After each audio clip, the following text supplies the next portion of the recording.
더 벌어진다라고 봐야 되겠죠. 자, 이 Q 앵글이 그래서 여성분들이 더 하시면 도움이 되실 거예요. 자, 절대 무리하지 마시고 서서히 하시기를 바랍니다.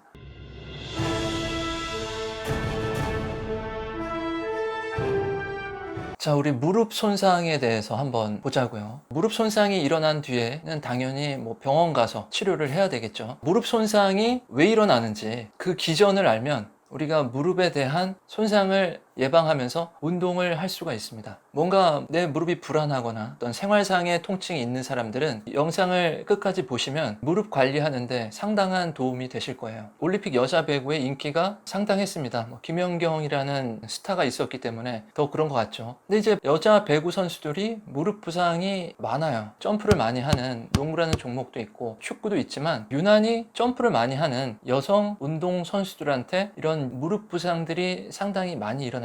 직업적으로 운동을 하기 때문에 무릎에 어떤 손상이 일어날 가능성이 굉장히 큰 거죠. 왜냐하면 계속 점프하고 착지하는 동작을 많이 하니까 무릎에 이런 압박력이나 이런 스트레스, 기계적인 마찰 이런 것들이 많이 일어나기 때문에 손상에 많이 노출이 돼 있는 게 사실입니다. 근데 우리 일반인도 무릎에 부상을 당하시는 분들이 있단 말이에요. 그런 부분들을 어떻게 내가 무릎을 안정화시킬 수 있는지 바이오메카닉스 원리에 따라서 알려드리도록 하겠습니다. 바이오메카닉스는 크게 두 가지로 나뉘어요. 이제 기계공학 쪽에 바이오메카닉스, 운동과학 쪽에 바이오메카닉스 쪽으로 나뉘는데 또 이제 물리치료할 때도 사용이 되는데 바이오메카닉스는 또 다른 분야에 많이 응용돼서 활용이 되고 있습니다. 기승전 운동에서는 이 운동과학 쪽으로 부상을 예방하고 생활상의 통증을 잘 관리하는 관점으로 접근을 하고 있어요. 무릎에서 굉장히 중요한 부분이 많죠. 무릎 연골도 있고 그리고 십자인대도 있고 그리고 반월상 연골, 반월 연골이라고도 하죠. 이런 중요한 조직들이 있습니다. 반월 연골에 대해서 집중을 해볼게요. 피머라는 대퇴골과 티비아 피블라라는 뼈의 중간 부분에 있어서 충격 완화, 무릎의 안정성, 윤활 기능, 무릎의 감각 기능을 담당을 하고 있는 아주 중요한 조직입니다.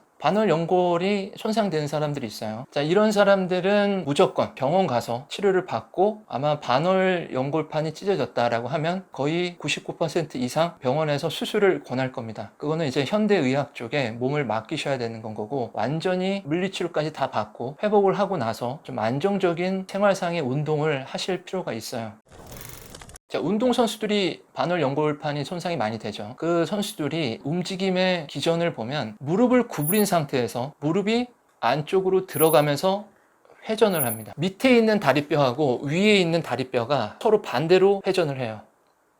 반대로. 그러면 가운데 있는 반월상 연골이 찢어짐이 발생할 수 있습니다. 이 압박력이 작용하는 건 거죠. 자, 무릎이 구부러진 상태에서 무릎이 안쪽으로 들어간다고 했죠. 자, 반월상 연골판이 내측과 외측이 있어요. 어디에 손상을 입을까요? 자, 오른쪽 다리다. 오른쪽 다리가 이렇게 있어요. 여기 무릎이고 얘가 이렇게 들어간다고 했죠. 이렇게 안쪽으로 이렇게 안으로 들어가면서 손상을 입는데 이때 안쪽에 이게 바깥쪽이고 안쪽이면 안쪽에 찢어짐이 발생될 가능성이 높습니다. 바깥쪽에 비해서 안쪽의 손상 위험도가 2배가 높아요. 자, 왜 그러냐면 자, 안쪽으로 이렇게 꺾이는 형태가 되죠. 그러면 압박력이 어떻게 작용을 한 걸까요? 이렇게 꺾였는데 무릎이 바깥쪽에서 외부의 힘이 이렇게 작용하겠죠. 바깥쪽에서 안쪽으로 작용을 합니다. 자, 그러면 바깥쪽의 이 관절은 얘는 이렇게 좁아지죠. 좀 이렇게 작용하잖아요. 이렇게. 자, 그러면 바깥쪽은 좁아지죠. 그리고 요 안쪽면은 접촉면이 넓어지죠. 그러면 압박력이 어디가 작용이 될까요? 바깥쪽이에요, 안쪽이에요? 안쪽에 압박력이 작용을 합니다. 자, 외부의 힘은 바깥쪽에서 들어왔지만 압박력은 안쪽에서 작용을 하는 거예요. 얼핏 생각하면 바깥쪽이 손상을 입을 것 같죠? 여기 압박력이 이렇게 눌리는 형태의 모습으로 보이니까. 그런데 서로 이렇게 작용을 하면서 이쪽에 접촉면이 더 떨어진 접촉면이 많지 않은 이 안쪽에 손상을 입게 됩니다. 그래서 대부분 반월 연골판 손상이 있는 사람들은 안쪽에 손상이 있는 분들이 많아요. 자, 그러니까 움직임 관점에서 보는 거죠. 자, 무릎이 구부러져 있고 안쪽으로 들어가 있는 형태. 그 상태에서 대퇴뼈와 밑에 있는 경골 비골의 뒤틀림이 발생하면서 이 기계적인 스트레스로 인해서 조직에 손상이 오는 겁니다. 여성분들이 무릎 손상이 더 많아요. 남성들도 운동을 과하게 하거나 몸을 잘못 관리하거나 아니면 뭐 교통사고가 있거나 여러 가지 형태로 어떤 손상이 일어나지만 이 여성분들이 운동을 하다가 무릎의 통증을 호소하거나 손상을 입는 부분들이 많다고요. 자, 그거는 왜 그럴까요? Q 앵글 각 때문에 그렇습니다. Q 앵글은 뭘까요? 자, 골반이 있고요. 양쪽 골반이 있고 무릎에 파텔라라는 슬개골이 있죠. 파텔라 중심부에서 수직으로 선을 긋습니다. 그리고 골반 앞쪽에 톡 튀어나와 있는 ASIS라는 지점하고 선을 긋습니다. 그 사이의 각을 잰 것이 Q 앵글이에요. 평균적으로 약 13도에서 15도 정도의 이 각도를 가지고 있어야 정상 각도라고 합니다. 대퇴골 뼈 윗부분이 이렇게 각도가 있죠. 대퇴골 상단의 뼈가 125도 정도의 각도로 이렇게 꺾여 있는 상태에서 밑으로 내려오죠. 그래서 약간 외측으로 이렇게 해서 가운데 쪽으로 이렇게 내려오게 되어 있어요. 그래서 이제 이런 각도가 생기는 건데 남자하고 여자의 각도가 다릅니다. 왜 그럴까요? 여성들이 골반이 넓기 때문이죠. 넓게 옆으로 더 퍼져 있잖아요. 그래서 이 골반의 기준점이 되는 ASIS 지점에서부터 무릎까지 내려오는 이 각도가 이 정도에서 더 벌어진다라고 봐야 되겠죠. 자, 이 Q 앵글이 그래서 여성분들이 더 크게 되어 있는 겁니다. 아까 뭐라고 했죠? 무릎의 손상 기전은 무릎이 안쪽으로 들어가 있는 상태에서 손상이 많이 일어난다고 했죠. 그렇기 때문에 여성들이 더 불리한 겁니다. 골반이 넓으면 넓을수록 Q 앵글 자체가 더 커지게 돼 있죠. 자, 근데 제가 이제 길을 다니면서 사람들 걷는 모습을 보면 남성들도 Q 앵글이 큰 사람이 있어요. 남성들도 간혹 가다가 골반이 넓은 사람이 있잖아요. 엉덩이가 펑퍼짐한 상태인데 외국인들도 그렇고요. 그래서 요 다리의 각도가 이렇게 살짝 X자 다리의 형태가 되는 그런 형태의 다리를 가끔 가다 볼 수가 있습니다. 그러니까 일반적으로 봤을 때는 여성분들이 남성에 비해서 무릎에 대한 내측 손상이 많이 일어날 확률이 높아지는 건 거죠. 남자들은 골반이 그래도 좀 작으니까 이 내려오는 각도가 커다란 게 아니라 살짝 내려오잖아요. 그래서 이 무릎에 대한 내측 압박력이 작을 수밖에 없겠죠.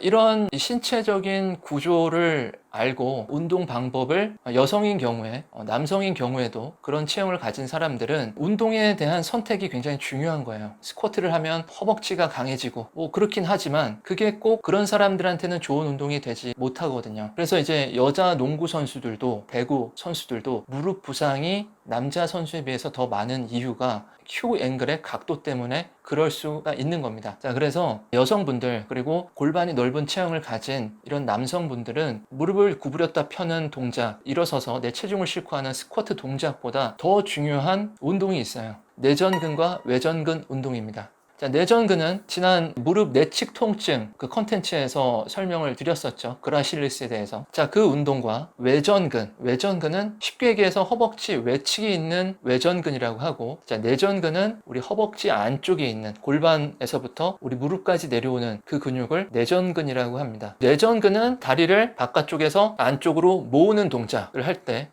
이 내전근이 사용이 되고요. 그리고 외전근은 바깥쪽으로 다리를 벌릴 때 외전근이 사용이 됩니다. 그러니까 우리가 옆에서 바라봤을 때 무릎을 이렇게 펴고 구부리고 하는 동작들 있잖아요. 이런 동작보다 우리가 내전근, 외전근을 안쪽, 바깥쪽으로 해서 외측과 내측을 더 견고하게 만들어주는 것이 훨씬 효과적인 운동이 되는 거예요. 자, 외전근은 비교적 많이 사용을 하기 때문에 내전근에 대한 강화가 더 필요합니다. 골반을 고정한 상태에서 다리를 들었다 올렸다 하는 동작으로 견고하게 만들어 놓은 상태에서 내가 스쿼트 동작으로 넘어가야 되는 건 거예요. 자, 근데 스쿼트 운동을 하기에 앞서서 이 메니스커스라는 반달 연골의 또 다른 특징 중에 하나가 고유수용성 감각 세포가 많이 밀집되어 있는 부분입니다. 한 발로 이제 외발서기 하잖아요. 외발서기 다 할 수 있죠.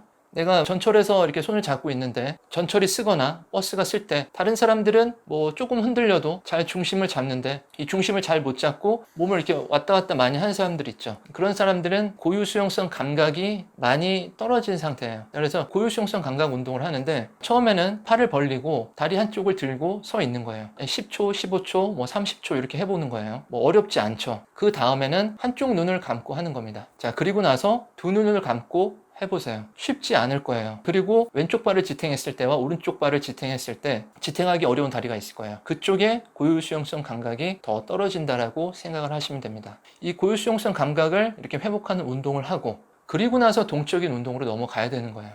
동적인 동작은 지금 앞에서 알려드린 이 내전근과 외전근 운동, 제자리에 서서 하는 두 눈을 감고 적어도 1분 정도 버틸 수 있는 양쪽이 동일하도록 만들어 놓고 그리고 동적인 동작으로 무릎이 안쪽으로 들어가지 않도록 무릎이 내 발끝 방향과 동일한 방향을 바라볼 수 있도록 이 무릎을 견고하게 잡아주는 운동을 하시면 도움이 많이 되실 거예요. 자, 무릎이 너무 불안하거나 어떤 문제가 있는 분들은 이런 동적인 자세들은 피하시기 바랍니다. 보수를 놓고 할 수도 있고요. 보수가 없는 사람들은 그냥 바닥에서 할 수도 있습니다. 자, 그리고 이런 동작은 발목에 대한 안정성이 우선은 있어야 돼요. 발목에 대한 돌시플렉션과 플랜타플렉션 운동, 기존의 콘텐츠에서 알려드린 동작들이 있으니까 그런 동작들을 충분히 하고 그리고 나서 이 보수 다이나믹 뉴로머스큘러 트레이닝으로 하시는 것이 안전하게 하실 수 있는 방법이 될 거예요. 자, 바닥에서 할 때는 살짝 점프해서 중심을 한 발로 탁 잡는 거예요. 두 발로 점프해서 한쪽 발로 탁 중심을 잡는 겁니다. 팔을 벌리고 반대쪽 다리도 하고 그리고 짧은 거리로 했다가 조금 더 넓게 뛰어보고 이런 동작부터 우선 반복을 하셔야 돼요. 이런 것들이 내가 잘 된다, 훈련이 잘 됐다라고 했을 때 보수에 올라가서 이런 동작을 하면 좀 어렵겠죠. 왜? 보수가 내 신체를 불안하게 만들기 때문에 그렇습니다. 보수 위에 올라갈 때는 더 복부하고 허리에 힘을 주고 올라가야 내 몸이 흔들리는 것을 더 안정적으로 잡아주고 할 수가 있습니다. 이렇게 단계적으로 하나하나씩 해서 동작 하나당 10회 20회 정도씩을 하시면 도움이 되실 거예요. 자, 절대 무리하지 마시고 서서히 하시기를 바랍니다. 이 하체가 견고하게 있어야 척추, 골반, 어깨 이런 부분들이 훨씬 더 안정적인 역할을 수행할 수가 있어요. 바이바이.